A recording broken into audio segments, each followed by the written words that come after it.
السلام عليكم ورحمة الله وبركاته. الحمد لله رب العالمين والصلاة والسلام على رسوله الكريم وخاتم النبيين نبينا محمد وعلى آله وصحبه أجمعين. সুপ্রিয় দর্শক, পৃথিবীর যে প্রান্ত থেকে আপনারা এই মুহূর্তে এটিএন বাংলার টিভি স্ক্রিনের সামনে আছেন, সকলকে স্বাগত জানাচ্ছি। এটিএন বাংলার নিয়মিত আয়োজন কনক্লেভ ফিজ প্রেজেন্স ইসলামী সাওয়াল পাওয়ার্ড বাই গ্রিয়াসি। এই সরাসরি আয়োজন আপনাদের জীবন ঘনিষ্ঠ যে কোনো ধরনের প্রশ্নের জবাব ইসলামিক শরীরের আলোকে জানতে আপনি ফোন করুন, প্রশ্ন করুন। আমি আছি আপনাদের সাথে কেম ফিরোজ। আমাদের সাথে স্টুডিওতে উপস্থিত আছেন শেখ প্রফেসর আনম রশিদ আহমদ মাদানী হাফিজাহুল্লাহ। আসসালামু আলাইকুম ওয়া রাহমাতুল্লাহি ওয়া বারাকাতুহু। ওয়ালাইকুম সালাম ওয়া রাহমাতুল্লাহি ওয়া বারাকাতুহু। শেখ বারাকাল্লাহু ফিক, জাযাকাল্লাহ, হায়াকাল্লাহ ওয়া ইয়াকুম আহসানতুম। মাশাআল্লাহ। আমরা আসবো আপনার কাছে। প্রিয় দর্শক, আপনারা আমাদেরকে একটা বিষয় অবশ্যই মনে করে সহযোগিতা করবেন, যেটা হচ্ছে যারা আমাদের সাথে এই আয়োজন অনুষ্ঠানে আপনি ফোন করার, প্রশ্ন করার সুযোগ পাচ্ছেন, যখন কথা বলবেন আপনি আপনার টিভি সেটের টেলিভিশনের ভলিউমটা কমিয়ে আমাদের সাথে আপনি কথা বলবেন, এটি অনুরোধ। দেরি করবো না, প্রতিটা মুহূর্ত আমাদের কাছে খুবই মূল্যবান। জি, আমরা ফোন নিচ্ছি। দর্শক বলুন, বিসমিল্লাহ। আসসালামু আলাইকুম। ওয়ালাইকুম আসসালাম ওয়া রাহমাতুল্লাহ। জাযাকুমুল্লাহু খাইর। আরিফ চট্টগ্রাম থেকে। জি বলুন আরিফ সাহেব। আমি প্রথমে মুহতারামকে ধন্যবাদ জানাই। মুহতারামে এই ইলমের মধ্যে আল্লাহ বরকত দান। বারাকাল্লাহু ফি ইলমিক। আমিন আমিন আমিন। আমি ওনার থেকে ইস্তেগফারের ফজিলতটা শুনে আমল করি। আলহামদুলিল্লাহ, ফজিলত পাইছি। আলহামদুলিল্লাহ আলহামদুলিল্লাহ আলহামদুলিল্লাহ। আল্লাহ ওনাকে তৌফিক দান করুন। আমিন আল্লাহুম্মা আমিন। আর প্রথম প্রশ্ন হলো, আমার দিনের মধ্যে কি ইস্তেখারা করতে পারবো? মানে আমি দিনের মধ্যে কোনো একটা কাজ করবো, এটা কি ভালো হবে কিনা মন্দ হবে, এই বিষয়ে কি ইস্তেখারা করতে পারবো? আচ্ছা। আরেকটি প্রশ্ন, আমি দিনের উপর থাকবার জন্য কোন আমল করতে পারি? আমি দুইটা আমল করে থাকি বেশিরভাগ। রব্বানা লা তুযিগ কুলুবানা বা'দা ইয হাদাইতানা ওয়া হাব লানা মিন লাদুনকা রাহমা ইন্নাকা আনতাল ওয়াহ্হাব। আরেকটা করি, ইয়া মুকাল্লিবাল কুলুব সাব্বিত কলবি আলা দীনিক ইয়া মুসাব্বিতাল কুলুব সাররিফ কুলুবানা আলা তাআতিক। ঠিক আছে। আসসালামু আলাইকুম ওয়া রাহমাতুল্লাহ। মোহতারাম, বিসমিল্লাহ, শুরু করবো আমরা। আল্লাহুম্মা লাকাল হামদু হামদাশ শাকিরিন ওয়া সাল্লি ওয়া সাল্লাম আলা রাসূলিকাল আমিন ওয়া আলিহি ওয়া সাহবিহি ওয়া মান তাবি'আহুম বিইহসানিন ইলা ইয়াউমিদ্দিন। আসলে ইস্তেগফার করে আমাদের আরিফ ভাই, সম্মানিত দর্শক আরিফ ফায়দা পেয়েছেন। এখানে আমাদের কোনো কৃতিত্ব নাই। মূল কৃতিত্ব হচ্ছে আল্লাহ রসুল সাল্লাল্লাহু আলাইহি সাল্লাম। তিনি এই কথাটি বলেছেন যে ইস্তেগফারকে আঁকড়ে ধরবে, সারাক্ষণ ইস্তেগফার করবে, সকল সংকট থেকে বের হওয়ার পথ করে দিবেন, সুবহানাল্লাহ, দুশ্চিন্তা মুক্ত করে দিবেন, এমন দুশ্চিন্তাকে রিজেক্ট দেবেন যে কল্পনা করতে পারে নাই। হ্যাঁ, আরিফ সাহেব যেভাবে এটার দ্রুত ফল পেয়েছেন, আমিও পেয়েছি এবং অনেকে পেয়েছে। এটা একটা মহৌষধ, দুশ্চিন্তা দূর করার, সংকট থেকে মুক্তি পাওয়ার এবং জীবিকা পাওয়ার। রাসূলের সুন্নাহগুলো সবগুলি আসলে যেটা আমল করে যে দোয়ার যে ফজিলত বলেছে, এটা ঘটবে, কারণ রসূল বলা হয় সাদিক আল মাসদুক। তিনি আল্লাহর পক্ষ থেকে সত্য বলেই প্রমাণিত, তিনি যা বলতেন সত্য বলতেন। প্রশ্ন দিনের বেলা ইস্তেখারা, দিনের মধ্যে না, দিনে ইস্তেখারা না। আর ইস্তেখারার এখানে হাদিসে কথাই আছে যে শোয়ার আগে তো সলাৎ, 2 রাকাত সলাৎ আদায় করে নির্দিষ্ট দোয়া পড়ে এরপরে শুইতে হবে। ঘুমের মধ্যে আল্লাহ রাব্বুল আলামিন তাকে আকারে ইঙ্গিতে একটা কিছু বুঝাবেন। একদিন না হলে 2 দিন, 2 দিন না হলে 3 দিন, কিছু একটা আলামত তিনি পাবেন। এবং ইস্তেখারের বিষয়টি রাসূল এত গুরুত্ব দিয়ে বলতেন যে রাসূল আমাদেরকে ইস্তেখারা ইউআল্লিমুনাল ইস্তেখারা কামা ইউআল্লিমুনা সূরাতান মিন সুয়ারিল কোরআন। কোরআনের একটা সূরা যেভাবে তিনি গুরুত্ব দিয়ে শিখাইতেন, ইস্তেখারাও তিনি সেইভাবে শিখাতেন। আর এখানে বলছে যে মা খাবা মান ইস্তেখারা, যে ইস্তেখারা করে সে ব্যর্থ হয় না। তা আমরা মুমিনদের দায়িত্ব হচ্ছে, আমার একাধিক অপশন যখন আসে, একাধিক চাকরি কোনটা করব, একাধিক বিয়ের প্রস্তাব কোনটা করব, কোনো দিকে যাব, এই সময় যেতে হবে, কিন্তু এখন যাওয়া গেলে ভালো হবে না, পরে গেলে ভালো হবে, এই সকল বিষয়ে আমরা ইস্তেখারার করব। ইস্তেখারা তো কল্যাণ সন্ধান করা, তো কল্যাণ দাতা তো আল্লাহ, আল্লাহ ইঙ্গিত যেদিকে দিবে ওইটাতে কল্যাণ, আল্লাহ তৌফিক। যে কোনো বৈধ কল্যাণ কাজে, বৈধ অবশ্য বৈধ কাজে, অবৈধ কাজে না তো। জি জি জি অবশ্যই। মোহতারাম, এই ক্ষেত্রে আমার একটা সম্পূরক প্রশ্ন, যেটা হচ্ছে যে অনেকে বলে থাকেন বা অনেকে বলেন যে মানে বিজ্ঞ যারা ওলামায়ে কেরাম যারা গভীর জ্ঞান তত্ত্ব নিয়ে যারা থাকেন, তাদের গভীর চিন্তাটাও একটা ইস্তেখারার সমতুল্য, এরকম কোনো ব্যাখ্যা কি রয়েছে কি? তাহলে রাসূল সাল্লাল্লাহু আলাইহি ওয়াসাল্লাম আর তাকওয়া সম্পন্ন লোককে যোগ্য ব্যক্তিত্ববান কে ছিলেন? তো রাসূল সাল্লাল্লাহু আলাইহি ওয়াসাল্লাম বলছেন যে ইস্তেখারা করো। অতএব এখন যত বড় বুজুর্গই হন, তার দায়িত্ব হচ্ছে ওই যে ব্যক্তিটি কিছু আইসা জিজ্ঞাসা করবে এটা করবে, তাকে সোজা রাসূল সাল্লাল্লাহু আলাইহি ওয়াসাল্লাম যা করতে বলে তাই করেন। কারণ ইনি যত বছরেই আপনার বুখারী পড়া 30 বছর 40 বছর যতই ইবাদত করেন, কিন্তু রাসূলের চেয়ে তো বড় কেউ না। রাসূল কি বলছেন? তিনি আমাদেরকে ইস্তেখারা শিখাতেন যেভাবে তিনি কোরআনের সূরা শিখাতেন। আমরা একটু ওইদিকে যাই। জি জি, আমরা প্রশ্ন যাব। দর্শক বলুন। আসসালামু আলাইকুম। ওয়ালাইকুম আসসালাম। আসসালামু আলাইকুম। ওয়ালাইকুম আসসালাম ওয়া রাহমাতুল্লাহি ওয়া বারাকাতুহু। বলুন। জি, আমার প্রশ্ন হচ্ছে একটা, আমার মানে প্রশ্নটা হচ্ছে যে আমরা হচ্ছে গ্রামে থাকি, তো হচ্ছে দেখা যাচ্ছে যে আমার যে জায়গা আছে বা জমি আছে, ওখানে দেখা যাচ্ছে যে আমার হয়তো বা পাড়া হচ্ছে মানে মানে প্রতিবেশী কোনো একটা গাছ আছে, তো ওই গাছের বিভিন্ন লতা পাতা দেখা যাচ্ছে আমার জায়গায় পড়তেছে। তো এই তো হচ্ছে ওই হলো লতা পাতাগুলো আমরা মানে অনেক সময় জানা হিসাবে ব্যবহার করি, তো এটা কি কোনো হক, মানে তার কি খাওয়া হচ্ছে বা হচ্ছে কিছু হচ্ছে কিনা, এটা কি আমাকে একটু জানাবেন। প্রতিবেশীর কিছু যদি আপনার সীমানায় পড়ে বা এটা যদি আপনি ব্যবহার করেন, তাই না, মানে হচ্ছে কোনো লতা এবং পাতা যদি আমার জায়গায় পড়ে, তো আমি ওগুলো জ্বালানি হিসেবে ব্যবহার করতে পারবো কিনা? আচ্ছা, ঠিক আছে ঠিক আছে। জি জি জি, ধন্যবাদ। খুবই সতর্ক, আল্লাহ পাক বারাকা দান করুক। জি মোহতারাম, কোন আমলের মাধ্যমে দিনের উপর থাকা যায়? রাসূল সাল্লাল্লাহু আলাইহি ওয়াসাল্লামকে এই জাতীয় প্রশ্ন করা হয়েছিল, তিনি জবাব খুব সংক্ষেপ দিয়েছেন।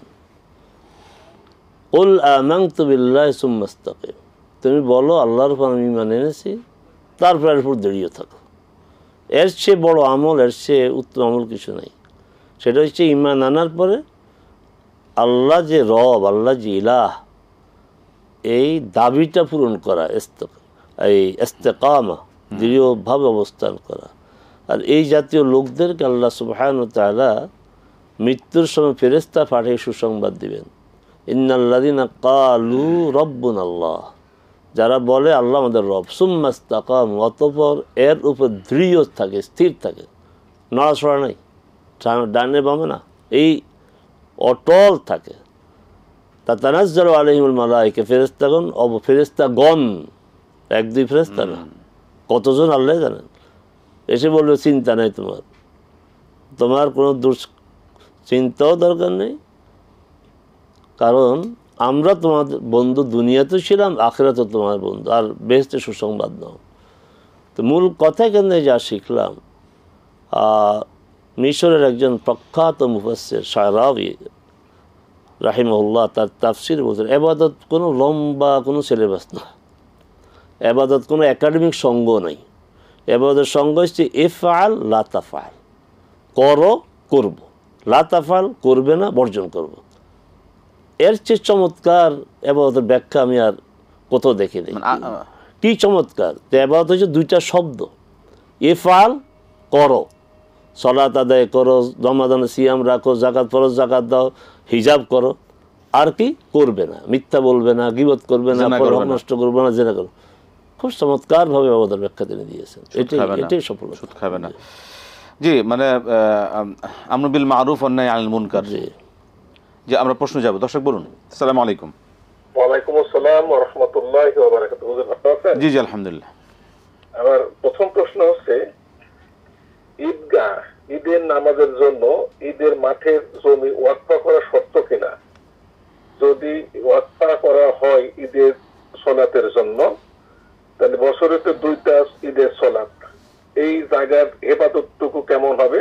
যেমন আমাদের গ্রাম অঞ্চলে যতটুকু দেখি, ঘেরাও নাই, গরু ছাগল পেশাব পায়খানা মানুষ করতে থাকে, এই জায়গাটুকুর হেফাজত হয় না। কি ধরনের হেফাজত করতে হবে এবং ঈদের ময়দান কি ওয়াকফা করার শর্ত কিনা? 2 নম্বর হচ্ছে কবরস্থান। কবরস্থানের জন্য জমি ওয়াকফ করা লাগবে কিনা, যদি করা লাগে আমি একদিন এখান থেকে প্রশ্ন করছিলাম, উত্তর পেয়েছিলাম যে কবরস্থানে যেন লাশ দাফন করলে কবর হয়ে যায়, ওইটা কি কবরস্থান হিসাবেই হেফাজত করতে হবে। এই দুইটা প্রশ্ন। আরেকটা প্রশ্ন হচ্ছে যে জিকির করা, উচ্চ স্বরে জিকির করা এবং সূরা হাসরের শেষ 3 আয়াত আউযু বিল্লাহি সামিল আলিম পাঠ করে এটা পড়া। তা আমি এবং আমার মহল্লার ইমাম সাহেব সহিভাবে এখান থেকে শোনার পরে ইনশাল্লাহ আমি বলার পরে উনি ওইভাবে আমল করেন। তা আমি বললাম যে সূরা হাসরের শেষ 3 আয়াত ওরা কতটুকু সুন্নত, আর সুন্নত হয়ে থাকে কিরকম ধরে নেয়। তাহলে আমরা আজীবন সূরা হাসরের শেষ 3 আয়াত জি আমরা প্রশ্ন সম্মিলিত ভাবে রবিল সাহেব আমরা প্রশ্ন পেয়ে ছোট ছোট সূরা আমরা দৈনিক ফজরের সালাতের পরে মস্ক করতে পারি কিনা। ধন্যবাদ ধন্যবাদ, আমরা পেয়ে গেছি রবিল সাহেব আপনার প্রশ্ন, আমরা শুনবো। ধন্যবাদ আপনাকে। অনেক জি ধন্যবাদ, অনেক ধন্যবাদ, অনেক ধন্যবাদ। জি জি আসসালামু আলাইকুম।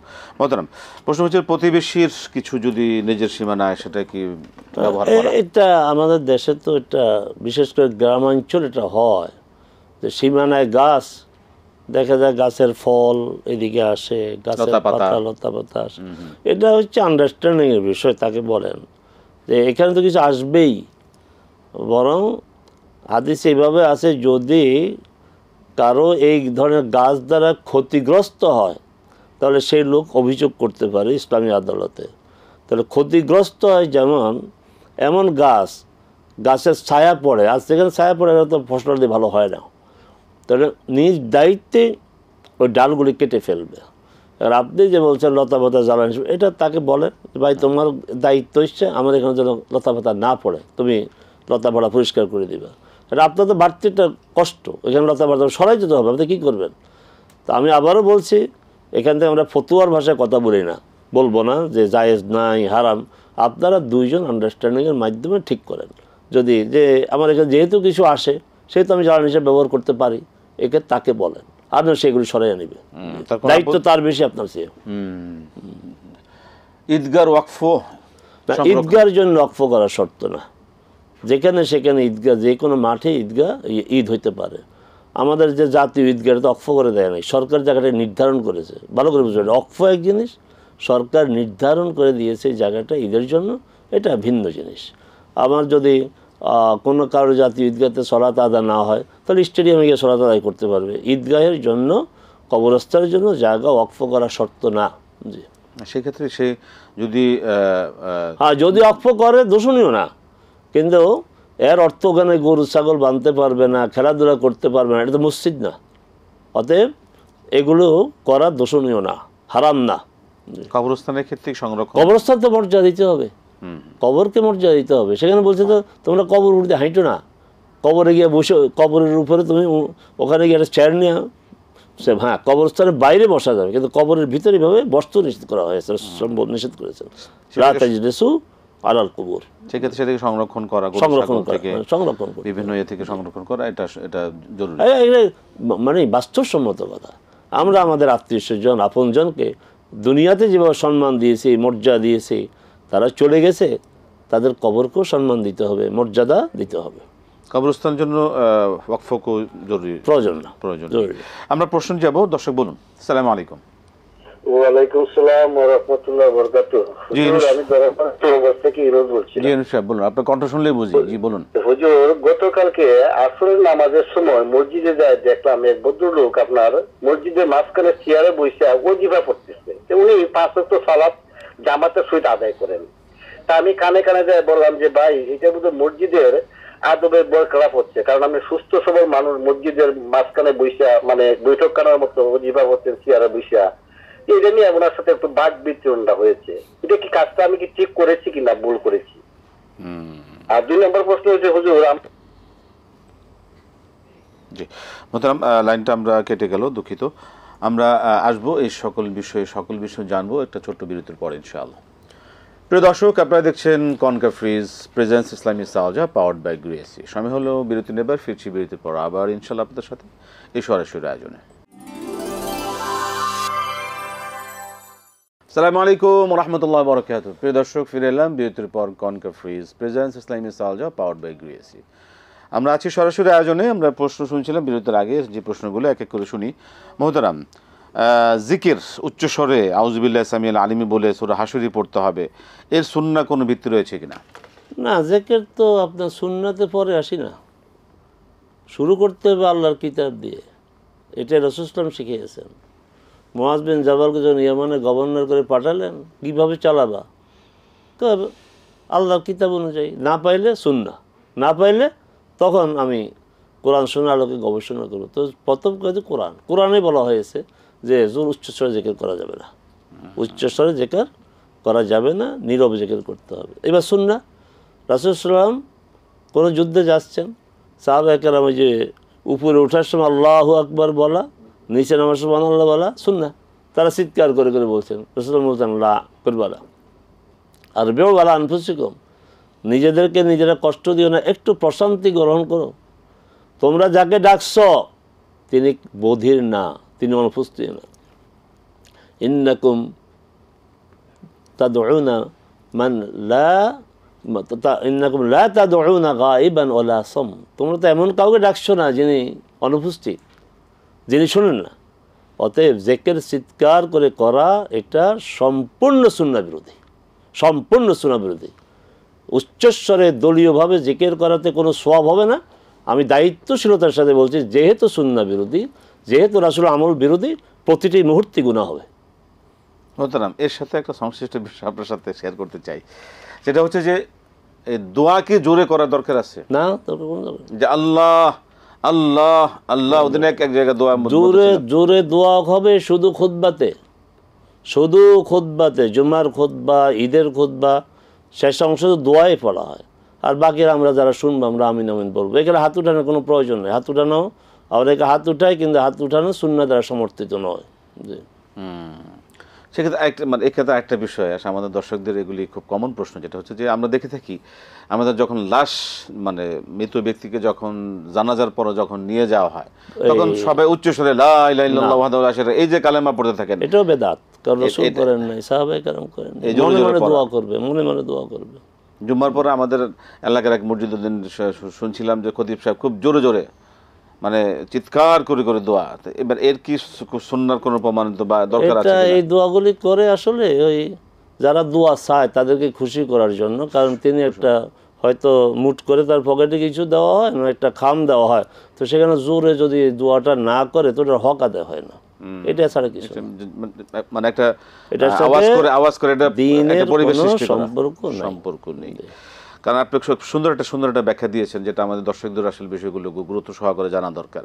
আমরা কি রাসূলের সুন্নাহ আছে কি, আমরা করছি কি?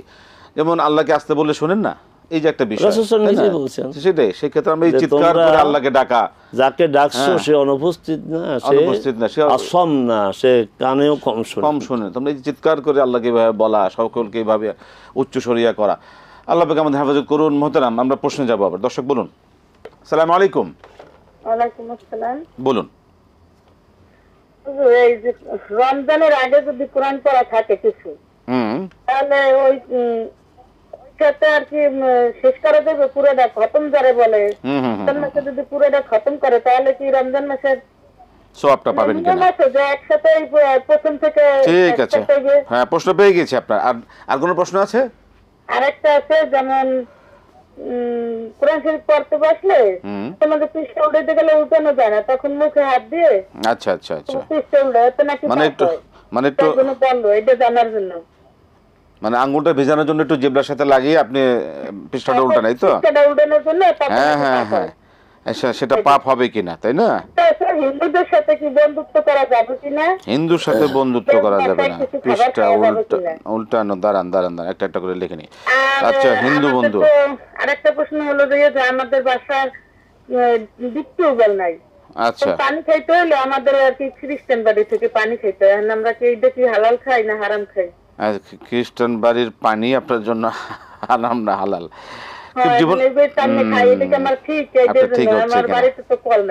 জি, চমৎকার প্রশ্ন, জীবন ঘনিষ্ঠ, অনেক ধন্যবাদ আপনাকে। জি, আমরা প্রশ্ন শুনবো, ধন্যবাদ আপনাকে। প্রথম আরেকটা প্রশ্ন নিয়ে আমরা। জি, আসসালামু আলাইকুম। ওয়ালাইকুম আসসালাম। বলুন, কি প্রশ্ন? হ্যালো, আসসালামু আলাইকুম। ওয়ালাইকুম আমি সালাম। নাটোর থেকে বলছি। জি বলুন।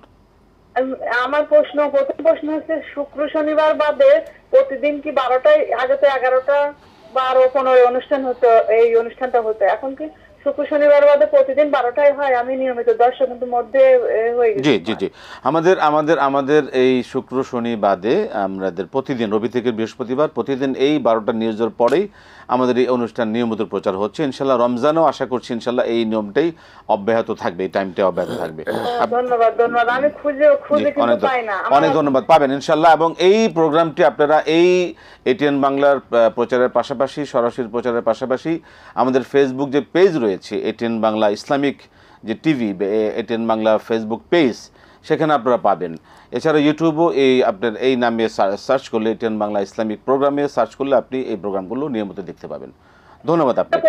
আমার একটা প্রশ্ন। বলুন বলুন বলুন আমার একটা প্রশ্ন। বলুন। প্রশ্নটা হচ্ছে, আমি দুই সিজদার মাঝখানে বলি আল্লাহুম্মা ফিরলি ওয়ারহামনি ওয়াহদিনি ওয়ারজুকনি ওয়াআফিনি ওয়ারজুকনি ওয়ারফানি রব্বিক ফিরলি, শেষের দুটো রব্বিক ফিরলি আমার এই দোয়াটা কি ঠিক আছে? কাইন্ডলি একটু বলবেন। রব্বিক ফিরলি, রব্বিক ফিরলি, ঠিক আছে, ধন্যবাদ। আমরা শুনবো মোহতারাম, অনেক প্রশ্ন এক এক করে শুনতে থাকি। আসরের সময় মসজিদে মুসল্লির সাথে ঝগড়া, জি, আসরের পরে আপনি এই যে কোনো বিষয় এই এত ঝগড়া করলে তো এটিএন এর বদনাম হবে। যে এটিএন দর্শক, আপনি এটিএন শুনে শুনে আপনি এই সমস্ত এবং ভালো দর্শক, আমাদের নিয়মিত ভালো দর্শক। নিয়মিত দর্শক, তা আমাদের এটিএনকে আপনি একটু সেফ রাখার চেষ্টা করবেন। জি, আচ্ছা, হ্যাঁ, একজন লোক মসজিদে আছে, সে হয়তো জোহর পড়ে আর বাসায় আসবে না, আসর পড়েছে বাসায় আসবে না, সে একটু কোরআন তেলাওয়াত করবে, জিকির করবে, এই জন্য সে তো অনেকক্ষণ বসে থাকতে হয়তো কষ্ট হয়, চেয়ারে বসতে পারে। তবে মসজিদের যেহেতু আল্লাহর ঘর, একদম মাঝখানে না বসে তিনি এক সাইডে বসতে পারেন, এটা ভালো। কিন্তু এই চেয়ারে বসে কোরআন তেলাওয়াত করা, চেয়ারে বসে নামাজ পড়ে সুস্থ মানুষ, কিন্তু এই সুস্থ মানুষ বইলা যে সারাক্ষণ সে যদি বসে থাকে কষ্ট হইতে পারে। অতএব চেয়ারে বসে কোরআন তেলাওয়াত করা, জিকির করা, এটা মানে মসজিদের আদব পরিপন্থী না। জি জি। এবং এই সকল বিষয় নিয়ে নিজেদের মধ্যে মতানুবাদ, ঘরে নিজেদের সম্পর্ককে নষ্ট করা যাবে না। খুবই সাধারণ বিষয়, মানুষকে ইহসান করতে হবে। জি, আমরা কোরআন পড়া যদি আগে থেকে শুরু করেন, রমজানে যদি খতমটা শেষ করেন গিয়ে সওয়াবের কোনো তারতম্য হবে? প্রথম কথা হইলে কোরআন মজিদ রমাদানে নাজিল হয়েছে, কথা ঠিক। আর রমজানে কোরআন নাজিল হওয়ার কারণেই রমজান আল্লাহ সিয়াম ফরজ করেছেন কোরআনের মর্যাদায়। রমজানের সিয়ামের কারণে মর্যাদা না, কোরআন নাজিলের কারণে মর্যাদা। কিন্তু কোরআন খতম করতে হবে রমজানে, এই বিষয়ে আমি কোনো হাদিস পাইনি। যদি কেউ পেয়ে থাকেন জানালে খুশি হব, আমি সবাইকে উৎসাহ দেবো। আমি নিজে খতম করি, ভিন্ন কথা। কিন্তু সবচেয়ে বড় কথা হচ্ছে কোরআন বুঝা। আপনার খতমের দরকার নেই, আপনি গোটা রমাদানে যদি 30 পৃষ্ঠা কোরআন বা ছোটো ছোটো 30টি সূরা বুঝে শুনে পড়েন, এটা শত শত খতমের চেয়ে উত্তম। অতএব বোন, মেহরবানি করে আপনি প্রশ্ন করেছেন, ভালো করেছেন। আপনার প্রশ্নের মাধ্যমে আমরা আমাদের সম্মানিত দর্শকদেরকে বলবো, খতম না, কোরআন বুঝেন। হ্যাঁ, যারা আপনার কোরআন বুঝে, যে সমস্ত আলেম হোক বা আলেমের বাইরেও যারা সচেষ্টায় কোরআন বুঝার যোগ্যতা, তারা কোরআন খতম করবে, কারণ তারা তো বুঝে বুঝে খতম করতেছে। যারা কোরআন বুঝবে না, অনুরোধ করবে হাত জোড় করে, কোরআন খতম করবেন না, কোরআন বুঝে পড়বেন, প্রতিদিন 5 আয়াত বুঝে পড়েন, এটা আপনার জন্য অনেক অনেক কল্যাণকর। বুঝে পড়া বলতে অর্থসহ কি বলতেছে আপনার রব? আচ্ছা, কোরআনকে কি বলে? কালামুল্লাহ, আল্লাহর কালাম। তা আল্লাহ আপনার রব, খালেক, আল্লাহ জীবন দিয়েছেন, জীবিকা দিয়ে টিকিয়ে রাখছেন। আল্লাহর কথা আপনি বুঝবেন না আর পড়ে যাবেন। আল্লাহর কথা কি বুঝেন? আপনি বান্দা হিসেবে দায়িত্ব হচ্ছে আল্লাহর কথা, অর্থ, তাৎপর্য বুঝা। চমৎকার। কোরআন শুধুমাত্র তেলাওয়াত করে খতম করার থেকে কোরআন সুন্দর অর্থসহ বুঝে পড়া হাজার খতমের চেয়ে অনেক উত্তম। আপনি একটা পৃষ্ঠা বুঝে পড়েন, আমরা সচেষ্ট হব। আমরা আল্লাহ পাক আমাদের তৌফিক দান করুন। আমরা আসবো আবারও ইনশাআল্লাহ একটা বিরতির পর। মোহতারাম, বিরতির সময় হলো। প্রিয় দর্শক, আপনারা দেখছেন কনকাফ্রিজ প্রেজেন্স ইসলামী সালজো পাওয়ার্ড বাই গ্রিএসি। সময় হলো বিরতি নেবার, ফিরছি বিরতির পর আবার ইনশাআল্লাহ আপনাদের সাথে সরাসরি আয়োজনে। আসসালামু আলাইকুম রহমতুল্লাহি ওয়া বারাকাতুহু। প্রিয় দর্শক, ফিরে এলাম বিরতির পর। Concha fridge presence Islami সালজা powered by গ্রিয়াসি সরাসরি আয়োজন। আমরা শুনছিলাম বিরতির আগে যে প্রশ্নগুলো। মোহতারাম, পরবর্তী প্রশ্ন হচ্ছে যে আমরা অনেক ক্ষেত্রে দেখা যায় যে আমাদের আঙুলটা একটু ভিজিয়ে, এর সাথে ভিজিয়ে আমরা পৃষ্ঠা উল্টাই। এটা কোরআনের ক্ষেত্রে করলে কি কোনো অসুবিধা আছে কিনা? না, কোনো সমস্যা নেই। পানি দিয়ে করে, থুতু দিয়ে করে, কোনো সমস্যা নেই। সমস্যা নেই, এটা সুবিধার জন্য করা যাবে সেক্ষেত্রে। আর কে এটাকে হিন্দুদের কাজের সাথে তুলনা করেছে? কোনো আলেম তো নিশ্চয় করে নাই। এই জন্য গ্রামে এলাকায় এই প্রচলিত অনেক কথা আছে, এই প্রচলিত কথাগুলি শুনবেন না। আপনাকে অনেক ধন্যবাদ যে আপনি আমাদেরকে জিজ্ঞাসা করেছেন, আপনার মাধ্যমে অনেকে জানতে পেরেছে। এইভাবে পানি দিয়ে, থুতু দিয়ে কোনো সমস্যা নেই। স্বাভাবিক, সেক্ষেত্রে হাতটা যেন ধোয়া থাকে আর কি। হ্যাঁ হ্যাঁ, অবশ্যই পরিষ্কার থাকে আর কি। মোহতারাম, প্রশ্ন হচ্ছে যে হিন্দু বা অন্য ধর্মাবলম্বী যারা আছে এদের সাথে বন্ধুত্ব করা যাবে কিনা? স্বাভাবিক সম্পর্ক রাখবেন। এমন বন্ধুত্ব না যে আপনার পেটের কথা সব বলে দিলেন, না, এইভাবে বন্ধুত্ব করা যাবে না। তাদের বাড়িতে গিয়ে খাওয়া দাওয়া করা, শত্রুতা করা যাবে না। প্রতিবেশী সুলভ আচরণ করতে হবে। হক আপনার সহকর্মী অন্য ধর্ম অবলম্বী, তার সাথে ভালো সম্পর্ক রাখবেন। জি, তাদের বাড়িতে গিয়ে খাওয়া দাওয়া করা যাবে যদি খাওয়াটা হালাল হয়। হালাল খাবার খাবেন আপনি, তাদের হাতে জবাই করে কিছু খাবেন না। রাইট, সবজি খাবেন, ভর্তা খাবেন, এগুলো তো হালাল। মিষ্টি খাওয়া যায়? হ্যাঁ, খাওয়া যাবে মিষ্টি। জি, ইনশাআল্লাহ। তারা যদি ট্রিট দেন অন্য কোথাও থেকে এনে বাড়ি থেকে, সেটাও খাওয়া যাবে, সমস্যা নেই। মোহতারাম, যেটা হচ্ছে যে অন্য ধর্মের যারা আছেন এদের বাড়িতে গিয়ে পানি আনা ঠিক আছে কিনা? আমাদের পানির ব্যবস্থা নেই। অবশ্যই ঠিক আছে, আনবেন না কেন? পানি তো আর নাপাক না। আর পানি তো এমন বিষয় না যে জবাই করে পানি দেয় আপনাকে, খাওয়া যাবে। একটা প্রশ্ন আসলো আমাদের, সেটা হচ্ছে যে মুসলিম নারীরা যদি ঘোমটা না দেন, কি বললেন প্রশ্ন কি ছিল? মুসলিমরা যদি, হ্যাঁ, মুসলিম নারীরা যদি মাথায় কাপড় না দেন তাহলে কি হবে না? তাদের কবিরা গুনাহ হবে কিনা? কোথায়, এর আগে বলতে হবে। ঘরের বাইরে তো মাথা কামড় দেওয়ার প্রশ্ন না, পুরো দেহই তো ঢাকার কাপড় দিয়ে রাখতে হবে। ঘরের ভিতরে আছেন, আপনার গায়ের মাহারাম আছে, দেবর আছে, চাচা শ্বশুর আছে, অবশ্যই আপনাকে মাথা কাপড় না শুধু ঢাকতে হবে।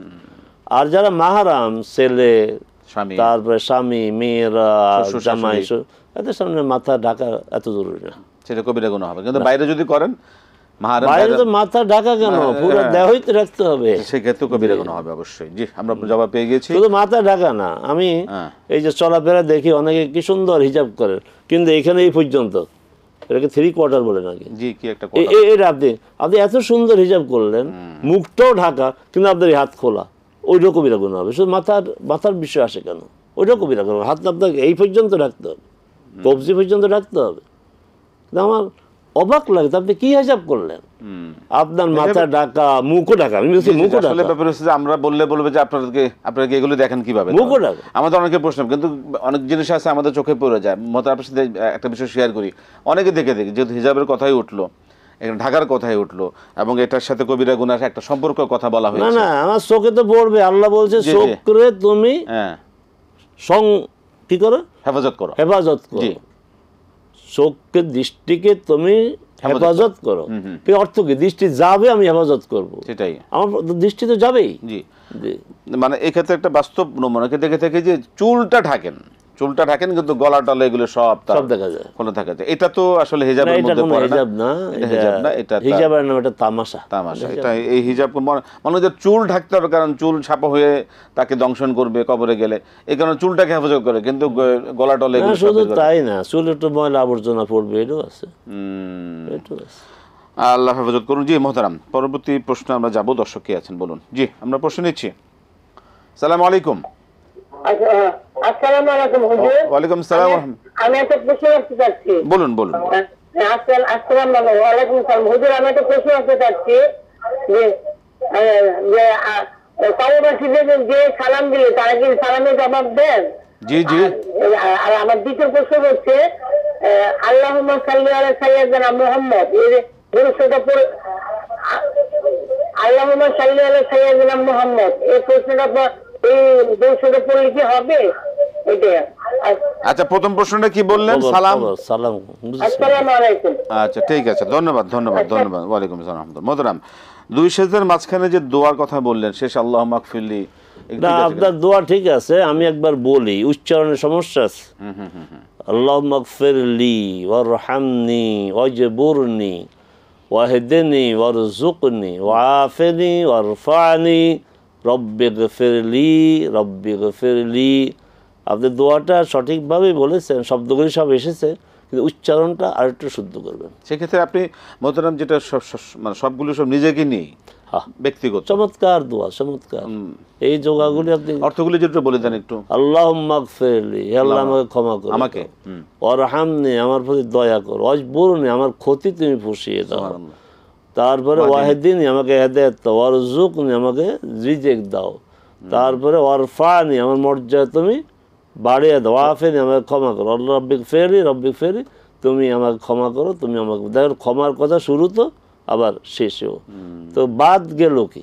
সুস্থতা চাইলেন আল্লাহর কাছে, জীবিকা চাইলেন, হেদায়েত চাইলেন, তো বাদ তো আর কিছু চাই নাই। ক্ষতি যদ্দূর হয়, এই ক্ষতি তো ফুসিয়ে দেয় আল্লাহ, এই চাইলেন।